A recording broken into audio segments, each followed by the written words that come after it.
Hello guys, এটা হচ্ছে 8 টিয়ার বাইকের এটা ক্লাস সাইড। এই ক্লাস সাইডের কি একটা পরিবেশ দেখেন।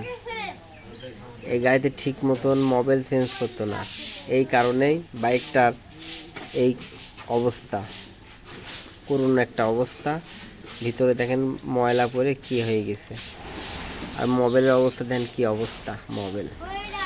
আর সারাটার বিষয় মোবাইল ফিল্টার মনে হয় গাড়ি কিনে থেকে মনে হয় চেঞ্জ করে নাই। মোবাইল ইঞ্জিন যখন টানছে তখন এইগুলা সব বেকাদেরা হয়ে গেছে। হ্যাঁ, খুবই একটা খারাপ একটা অবস্থা মোবাইল ফিল্টারের। আর ক্লাচ প্লেটটাও আমরা পরিবর্তন করে দেব। বাইকের ক্লাচ প্লেটটাও পুড়ে গেছে। এবং এইটা হচ্ছে 2 নম্বর ক্লাচ প্লেট লাগানো হয়েছিল, এই কারণেই এই ইঞ্জিনের ভিতরে এত মোবাইলের আছে কালি। হ্যাঁ, এই ফাইবারগুলা ক্ষয় হয়, হ্যাঁ মোবাইলের সঙ্গে একসঙ্গে এই মোবাইলটা দ্রুত নষ্ট হয়ে যেত এবং দ্রুত নষ্ট করে ফেলতো মোবাইলটাকেও।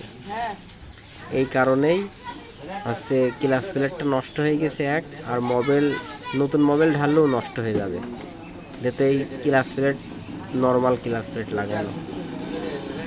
যাই হোক, আমরা এটা এখন এই বাইকটা এই সাইডটা ওয়াশ করব, নতুন একটা ক্লাচ প্লেট লাগাই দেব, একটা মোবাইল ফিল্টার লাগাই দেব, তাই গাড়িটা ওকে ইনশাল্লাহ।